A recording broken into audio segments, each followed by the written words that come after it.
أنا بشتغل مغسلة أموال، وفجأة وأنا قاعدة في المستشفى ندهولي قالولي تعالي اغسلي المتوفية دي بسرعة.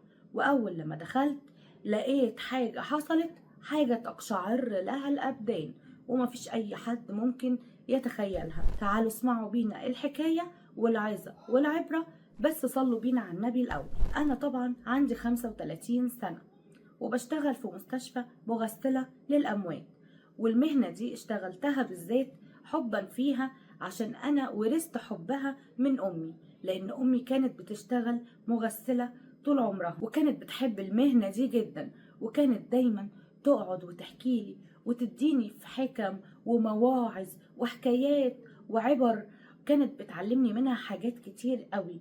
وكانت دايما تقول جملتها المعروفة: يدرى الميت ما يدرى الحي، ان الميت بيعرف اكتر من الحي.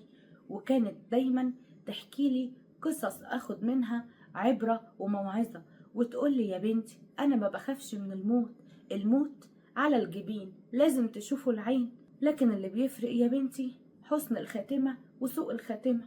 وانا شفت حاجات كتير وقابلتني اموات كتير ليهم حكايات وقصص، كنت كل قصة باخد منها عبرة وعظة، واعرف العلامات اللي كانت بتدل على حسن ختمتهم وسوء ختمتهم. ما هو كل ميت يا بنتي وبيبقى ليه علامة. قلت لها: يعني ايه بيبقى ليه علامة زي يا امي؟ قالت لي: طبعا انا ساعات بيجيلي ناس اغسلهم وكنت بلاقي وشهم كأنهم مش ميتين، كأنهم نايمين، ما تحسيش ان هو واحد ميت ولا ان هي واحده ميته، من كتر ما وشها مريح وهادي ونايمه كده، كانها نايمه مش ميته خالص. وكان في وشها نور، كان بيبقى فيه راحه كده نفسيه، وانا بشتغل حتى ببقى مرتاحه. وطول ما انا شغاله قاعده اقول: الله اكبر الله اكبر، لا اله الا الله، من كتر جمالهم وحلاوتهم. وتحس كده قرفتهم حلوه في الشغل، ويبقى الشغل يخلص بسرعه. وفي ناس اعوذ بالله يا بنتي ربنا يحفظك ويحفظنا، كنت الاقي وشهم اللي مزرق واللي اسود، وكان شكلهم غريب، والاقي كده علامات غريبة في وشهم وعلامات غريبة في جسمهم. وكانت قرفة الشغلة بتاعتهم او الغسل بتاعهم كانت تقيلة على قلبي، وابقى عايزة اخلص منها بالعافية ومش عارفة، ما كانتش حاجة كده بتخلص بسهولة. وامي بصراحة الله يرحمها كانت كل الناس بتحبها من كتر ما هي جدعة وطيبة، وكانت بتساعد كل الناس حتى في شغلها لما تيجي تغسل حد، لان ساعات بيجي لها غسل من خارج المستشفى، كان بيبقى فيه ناس على قدها او ما معهمش فلوس للكفن او مش لاقيين مكان ان هم يدفنوا فيه، كانت امي بتساعدهم، وكان ربنا بيحبها ومحبب فيها خلقه. ومن هنا انا حبيت مهنة الغسل بسببها. وتعالوا نرجع لحكايتي في المستشفى. اول لما دخلت على اوضه الغسل علشان خاطر اشوف الميته اللي انا هغسلها، بفتح من عليها الملايه ولقيتها بنت عمرها 16 سنه، كانت في آية من الجمال. سبحان الله، اول لما شفتها قلت: يا حبيبتي يا بنتي، ده انت صغيره على الموت، ما تغليش على اللي خلقك، بس ايه يا ترى اللي عمل فيكي كده؟ وقلت يلا اهي ما تغلاش على ربنا، ربنا يرحمها ويغفر لها. ودخلت عشان اجهز عدتي ومليت الجردل، ولسه حطيت الجردل ورحت عشان اجيب بقية ادواتي بتاعت الغسل، لقيت ان الجردل وقع.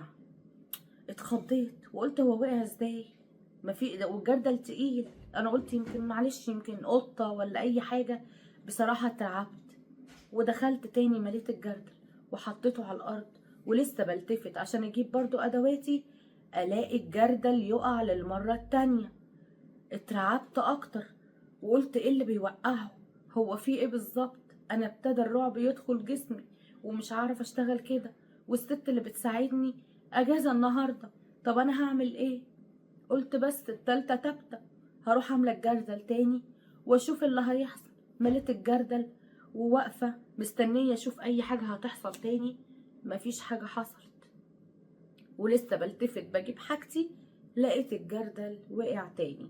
وهنا قلت بس كده في حاجة غريبة، في حاجة مش طبيعية.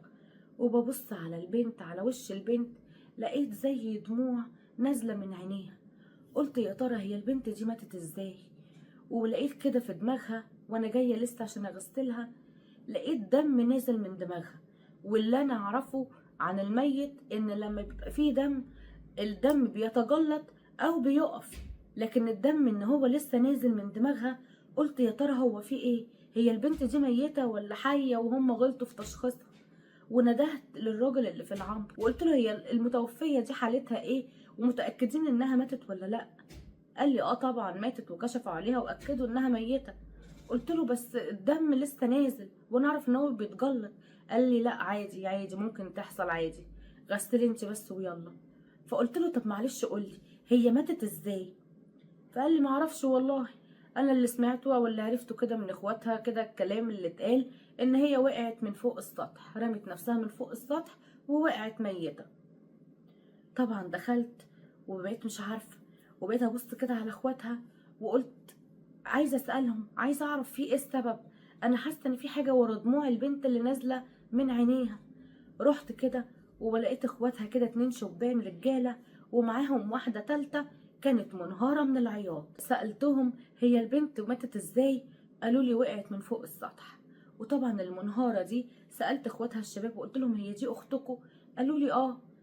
فنادت لها وقلت لها معلش ممكن استأذنك تيجي وتغسليها معايا عشان المساعدة بتاعتي اجازة النهاردة. قالت لي ماشي حاضر مفيش مشكلة. ودخلت معايا، واول لما دخلت وشافتها انهارت اكتر من العياط، وفضلت ماسكة ايدها وتقول لها يا حبيبتي يا اختي صغيرة على الموت، كنت جميلة وفي عز شبابك وزي الوردة، الله يسامحهم اخواتي، الله يسامحهم. واول ما سمعت الكلمه دي قلت لها الله، هو اخواتهم ليها علاقه باللي حصل لها ده ولا ايه، هي ماتت ازاي. انا سمعت انها ماتت وقعت من فوق السطح، الكلام ده صح. قالت لي اه. قلت لها طب هم اخواتها هم اللي رموها. فقالت لي لا بصراحه الشهاده لله لا، لكن اخواتي من يوم وفاه امي وابويا وكانت هي اختي اللي عايشه معاهم، لان انا ربنا نجاني وكنت متجوزه وعايشه بعيد عنهم في بيت جوزي، لكن هي يا حبيبتي اللي كانت بتخدمهم وبتعمل لهم كل طلباتهم، وكانوا مستعبدينها ومخلينها زي العبد عندهم. وهم طبعا احوالهم اتغيرت واتلموا على شله بايظه، بقوا طبعا يشربوا ويعملوا الحاجات دي كلها. وكمان في الاخر عرفوا واحد كان بيديهم فلوس كتير، كان راجل مرتاح ماديا وكبير في السن، وكان بيمضيهم على وصولات امانه. واول لما شاف اختي اعجب بيها، وزي ما انت شايفه انها كانت جميله جدا. اول ما شافها قال لهم انا عايزه اتجوزها، وهم طبعا وافقوا. وقال لهم ان هي لو ما وافقتش او ما جوزتوها ليش انا هرفع وصولات الامانه دي وهحبسكم. فضلوا يضغطوا على اختي ويتحايلوا عليها، لكن اختي كانت رافضه تماما، وقالت لهم حرام عليكم، مش مكفيكم القهر اللي انتم معيشيني فيه، مش مكفيكم الذل اللي انا عايشه فيه معاكم ومعيشيني زي الخدامه، كمان عايزين تجوزوني واحد زي ابويا ولا قد ابويا ولا اكبر من ابويا، حرام عليكم ده ظلم. وفضلوا يضربوا فيها ليل نهار رايحين جايين، ضرب وعجن فيها على اساس ان هم يقنعوها، لكن هي كانت رافضه رفض نهائي. وفي يوم حصلت خناقة كبيرة بينهم بسبب إصرار إخواتها على إن هي تتجوزه، وهي برضو رافضة، وكلموني ساعتها عشان أجيلهم وحوش بينهم. ورحت وفعلا لقيتهم عمالين يضربوا فيها ويقولوا لها هنتسجن بسببك. قالت لهم انا ماليش دعوه، انا مش هتجوزه مهما عملته، ما تخلونيش اموت نفسي واريحكم مني. وطبعا كانوا واخدين كلامها باستهتار، وقلنا ان هي بس بتهوش. وقعدوا يضربوا فيها لحد لما جريت منهم وفتحت باب الشقه وطلعت فوق السطح، وجت عند السور وقالت لهم والله لو اجبرتوني ولا جيتوا ناحيتي لهرمي نفسي واريح نفسي وارتاح من الدنيا دي. انا ما شفتش معاكم يوم حلو، بدل ما كنتوا انتوا اللي تبقوا ظهري وسندي بدل ابويا وامي، انتوا اللي بتعذبوني وبتعملوا فيا كده. وطبعا انا لسه جايه اجري عليها، اخواتي قالوا لي سيبك منها هي بتهوش بس ما تقدرش تعمل حاجه، كانوا فاكرين ان هي جبانه وما هتخاف انها تعمل حاجه في نفسها.